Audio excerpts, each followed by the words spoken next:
Allie.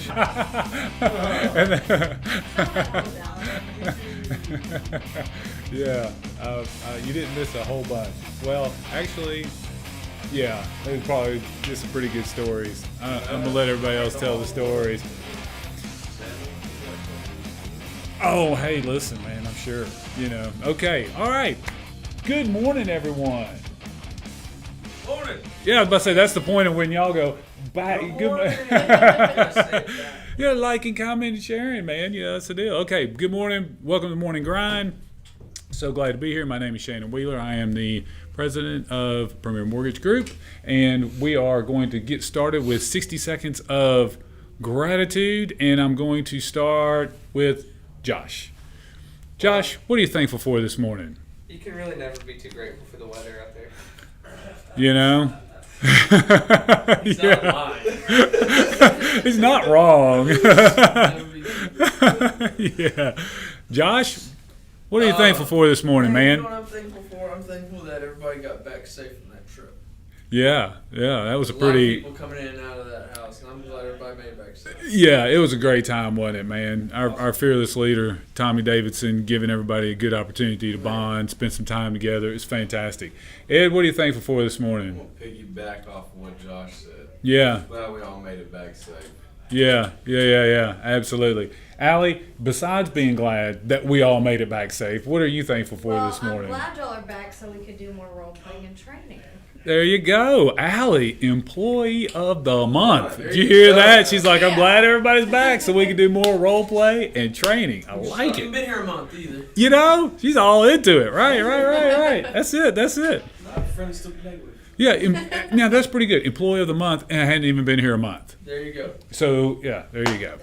Okay, well, this morning I wanted to talk about a couple things to just sort of get your mindset kind of ready for the summer coming up. I mean, I don't know if you guys have major plans for the summer. We all just got a trip in and that kind of stuff, and so I'm sure you've got plans laid out for June and July, production plans, goals, all those sorts of things. We've got a crazy market to deal with. It's going to throw us all kinds of curveballs. All kinds of things are going to happen. But I wanted to talk about a couple things. One, did y'all ever read the book Great Expectations? Or do we have any readers in the room here? I had to read it for like 8th grade English or something. And you actually read it? Yeah. That's awesome. See, Josh is a good guy here, man. He's a good guy. Good dude right there.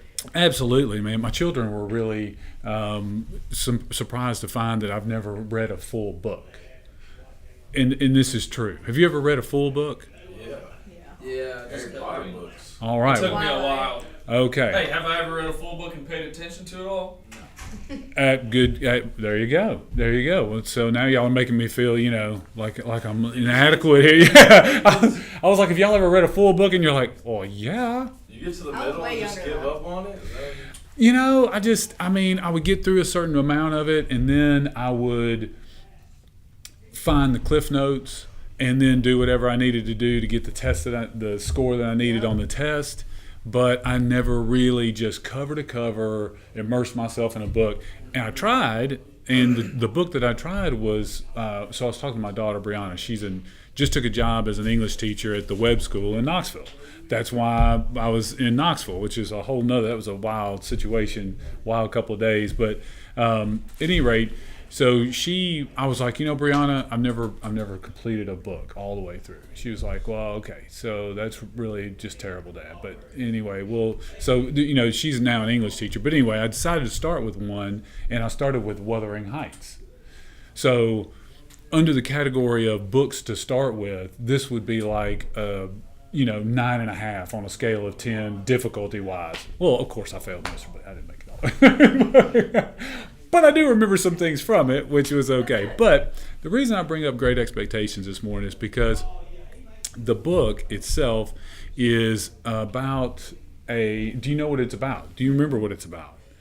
It's about, about passing 8th grade. Yeah, some poor family.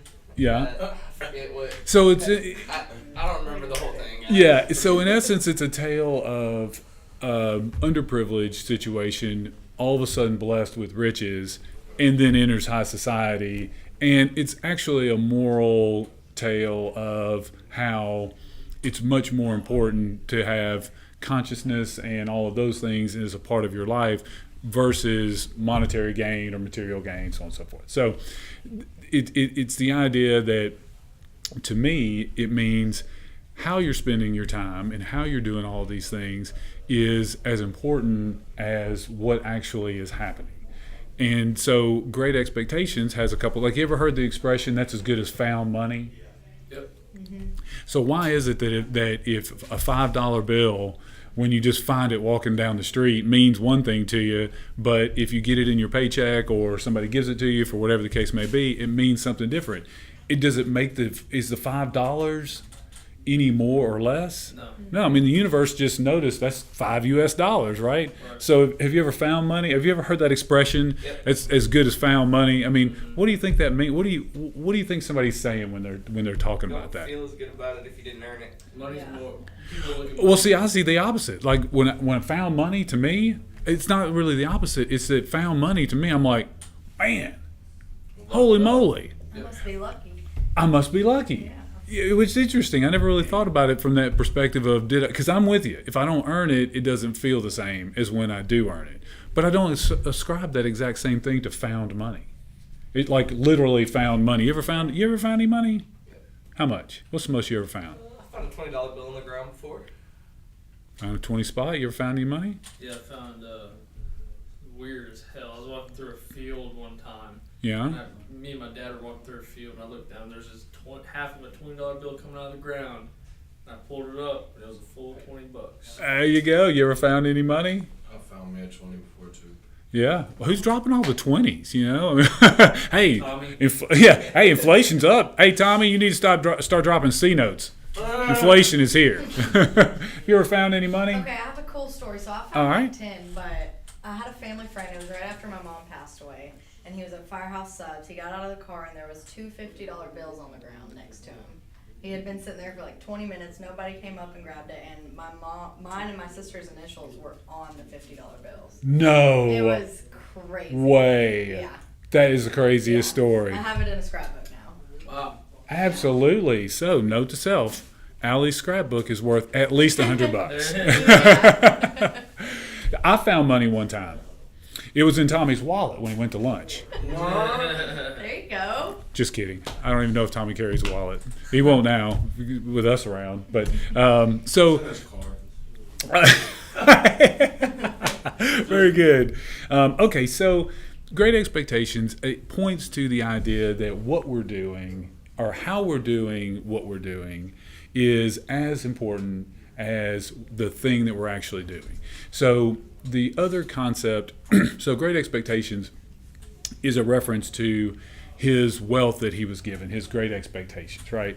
But I think the word expectations is interesting in that spot because it points to how you see what it is that you're doing. So, for example, your expectations of success. You have plans laid out for the year and you have those expectations set. So what happens if you fall short of those expectations? Okay, I'm asking another question. Discouraged. Could be, what happens if you exceed those expectations? Feel a little motivated. Feel like, okay, I need to raise them. Maybe. So so then what does that do to the day-to-day? In other words, if you're setting your expectations and you're not meeting those expectations, how does that change what you do on a daily basis? Makes you work harder. Maybe more Do focused. more, yeah. Okay. So have you ever had a goal that you didn't reach? Okay. And so when you had that goal and you fell short and then you started focusing more or changing what you were doing, what did you actually change? Did you actually change the goal? Did you actually change the future? Or did you change what you're doing on a daily basis? Doing on a daily basis. Okay, so the point to that is your expectations are future, right? So it doesn't really matter even what those expectations are if you don't apply that on a daily basis. Does that make sense? So as you're starting to think about those things, think about how everything that you're doing is as important as every other single thing. So, for example, think about just going through the grocery store. If you're going to the grocery store, I know, Josh, you go to the grocery store. You're a weekly grocery store guy, or have been. I don't know if that changed a little bit, but you're telling about getting some good food and getting to the grocery store. Okay, so when you're going to the grocery store, what are you going for?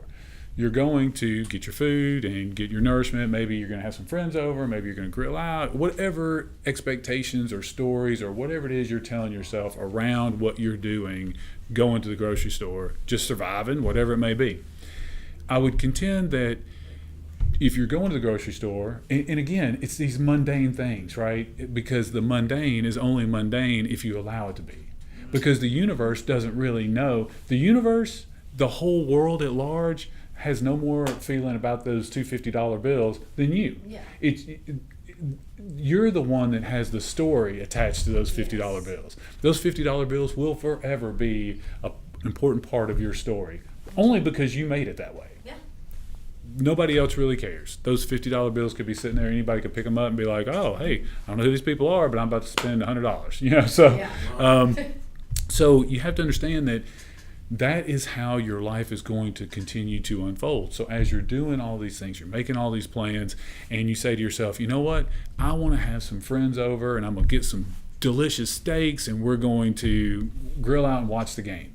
Well, if that's the case, then when you go to the store to make that happen and to do those things, I would contend that you have to realize that all of the things that lead up to the time that you're planning for, they're all just as important, and it's doing those things that will matter just as much. For example, you can't have your friends over and grill those steaks and watch the game if you don't drive to the store. So driving to the store is not something to get out of the way. It is just as important to your end result, your expectation, what you're trying to do. It's just as important, because how much are you going to be able to grill out with your friends that night at 8 o'clock when the Titans are ahead by 14 in the first quarter? That's just a little commentary on myself. Those are my great expectations. But how are you going to do that if you didn't drive to the store? If you didn't walk through the grocery store, if you didn't stand in line, if you didn't pick your items up, if you didn't do all of those things, so how are they any less important than the end result? So if you're just going to spend all day just getting those things out of the way, then I contend that you lose all the depth and all the richness of all of that life leading up to that one moment in time. So try to look at your life and your day-to-day basis, in your business life, your personal life, and say, and try this today. This is your exercise for today. Your exercise for today, and you may be able to do it for a certain period of time, for an hour, probably not all day, maybe 2 hours, but thinking about your expectations, thinking about where you're going, thinking about what you're wanting to do, and thinking about how every single minute is the only time that you can affect that outcome. The time that you got to spend with your friends grilling out was a future thing that happened, but it was as a result of every action you took all day long to get to that point in the moment. So I hope you enjoy your drive to the store. I hope you enjoy standing in line. That's an opportunity to talk to somebody about real estate. I mean, it's kind of one of those things. You got to get that moment to moment joy out of all the things that you're doing, and they are all as important. So exercise for today is spend some portion of the time, even if it's an hour, and say to yourself, every single minute of my life, I chose that minute. I chose that minute. It didn't just happen to me. It's not something to get out of the way. It's not something to hurry past. It's not something I chose that minute. So when you're doing your role play, just realize you chose that moment. So enjoy it and make it the best moment that you can. The future will take care of itself. So that's your exercise for today. Think about it, set aside a little bit of time, and think to yourself, every event, every person, everything that's happening, you chose every single one of those moments. So why would you do anything less than honor it with your full attention? Van, take us out of here.